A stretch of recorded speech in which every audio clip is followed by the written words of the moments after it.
Then there's the drastically different ways our president handled the two anti-American presidents around the world. First, there was Iran. We've been trying to get the Ayatollah and his cronies out of there since 1979. So what happens? They rig an election where they mysteriously find 3 million more votes than there are voters, and then the protesters are beaten and killed in broad daylight, and our president's like, what, I'm having a sandwich. What? What's for nothing for 2 weeks. Then in Honduras, where the president there tries to shred the Constitution and hijack the Republic. This guy's no friend of ours. What does the president do? Immediately puts that sandwich down and jumps in with Hugo Chavez, Daniel Ortega, and the Castro regime in the demanding that the Honduras president be restored to power. Okay. First of all, doesn't that kind of constitute the exact kind of meddling he said we shouldn't engage in when it came to Iran? And I'm just trying to figure whose side we should be on here. Finally, there's cap and trade. It's a complete reshaping of America. This is a $4 trillion, 1,300-page bill that hardly anybody has read. It's supposed to, I think, stop the polar bears from drowning. Can we remember the part of bear in polar bear, please? It seems like very few people are even considering now the life-changing ramifications. If any dissenting opinion inside the government, well, that's silenced. In a minute, I'm going to introduce you to a guy at the EPA who wrote a report that was suppressed, shows carbon dioxide has nothing to do with the Earth's temperatures. Wait until I show it to you. You can decide if he's crazy or not, or just saying the things that the administration doesn't want you to hear. Democrats state that global warming is a fact. Wait until, in a few minutes, I'm going to tell you about this. This is what the state of New Jersey is spending money on. This, I'm telling you, if you're anemic, go away from the television because you'll pass out. Blood will be shooting out of your eyes in about 10 minutes. The information that our government has at their fingertips, is it real even? They dismissed an analyst report questioning the science behind global warming. Dr. Alan Carlin, he's a senior operations research analyst for the Environmental Protection Agency. He joins me now. He's the author of the, how are you, sir? He's the author of the report that has been suppressed. Okay, I want to show you a couple of charts, and you just explain. This is what they didn't want you to put out. So what is this? Okay, this is one of quite a few charts in the report. And I must emphasize that I'm speaking only for myself and not for the EPA. EPA. Yeah, I got it. So what is the green line? Okay, the green line is what we call the ambient level of carbon dioxide in the air. Okay, so that is how much is already up there. Okay. As a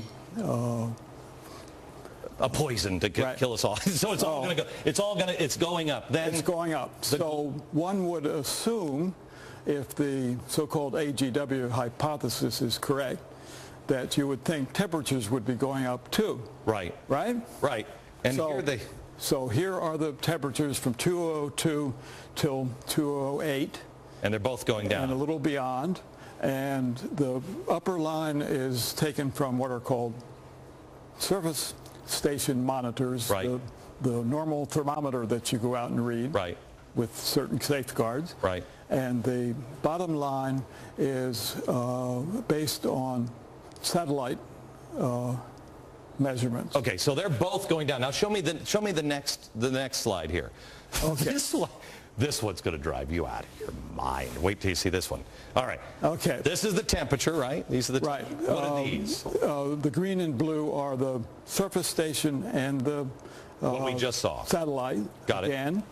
These up here are 3 of the models that are used by the United Nations to predict or. This is all the polar bears die around here. Right. This is what the UN is saying is going to happen to us. Right. Okay. 3 different models. The UN says it's all going to do that. Now, and the yellow line is what? Okay. The yellow line is not worth discussing, frankly, because it's what the UN claims would happen if we did everything that they think we should do. It would be solid. It'd be straight across. That's great. And then this is again. And the important thing to notice is that temperatures seem to be going down.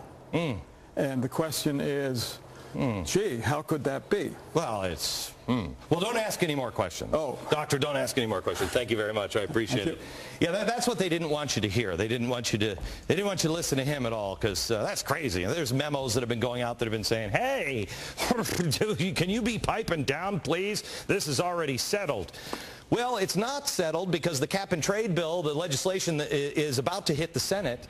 We have Senator Jim McMinn here. How are you, sir? I'm doing great. Good. He's the author of a brand new book called Saving Freedom that is worth a read. Senator, what happens when this hits the Senate? Let's don't call it cap and trade. Let's call it a tax on electricity, because that's exactly what it is, and other energy taxes as well. They're estimating that the average American family could pay almost $3,000 in additional dollars for energy a year with this bill. So, but the problem is the GAO is saying, or is it the CBO is saying, oh no, it's going to be like $1. It's like $140. How do we get this huge spread? Well, just the outside groups, the utilities that are going to face these taxes, that are going to have to come to Wall Street to buy credits to produce electricity. I mean, Wall Street's going to love this. They know what it's going to do to electricity prices, and they have to pass it on. And Obama's saying, oh, we'll give subsidies to different groups. It's going to be a huge mess.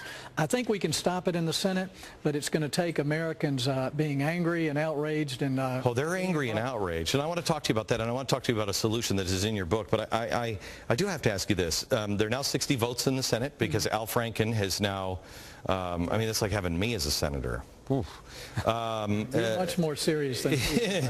So you have now Al Franken in there. You have this serious progressive arm in the Senate. How are you going to be able to stop it? Well, we've seen with several big pieces of legislation that we were able to recruit the American people to change the minds of senators. And that's what it's going to take. We need constituents of particularly Democrat senators to call and email. We cannot afford to lose a health care battle. We don't need a government takeover. We cannot afford to lose this cap and trade battle. So really so much is at stake in the last few months. That's why Saving Freedom, I think, is hitting at the right time to recruit. I will tell you that, I mean, we talked about this on the radio program earlier today, that a lot of people are calling this, in fact, I read it, where was it, in the Washington Examiner today, that the people are saying that cap and trade is cap and trader. They're actually, people are starting to view people, both Republican and Democrat, as traitors to the country, which I think is over the top. That's a very specific definition. But you can't figure out these things. So people are frustrated. They don't feel like anybody in Washington is listening to them. They call, they write. Yes. And then I've had a lot of people call and say, and they're rude when they pick up the phone in Washington, they're rude to me, or they dismiss me, and they don't understand they work for me. So what is the solution? In your book, Saving Freedom, what's the solution? Well, first of all, people have to know what's going on. And that's what your show does every day, the blogs. I mean, we've got so many tools that we didn't have a few years ago to let America know what's really going on. That's why I wrote Saving Freedom, is to help people see, kind of give them an inside look of what's happening, why it's happening, and what we can do about it. And that the battle really is against freedom and socialism. And Reagan knew it. Most people knew it. If you go back into history, that's what we've always been fighting. How long? I've asked you this now for 2 years, because you are one of the guys who I think is on the inside who actually gets it. I think you would. I don't think you're a Republican first. I think you're an American first. How long do you think we have if we just keep going down this road at this pace? Well, if we lose this health care battle and the government can take over health care, we're going to have probably more than half of our economy under government control. And my gosh, I think it's irretrievable at that point. So we've really got to stand on the tracks on this one, just go to the mat.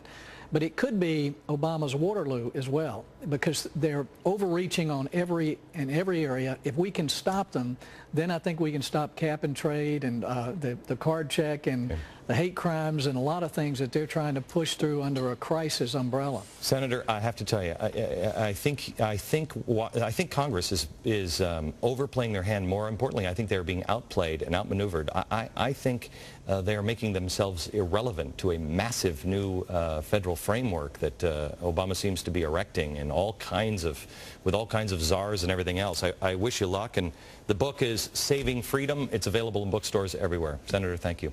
Thanks, Glenn.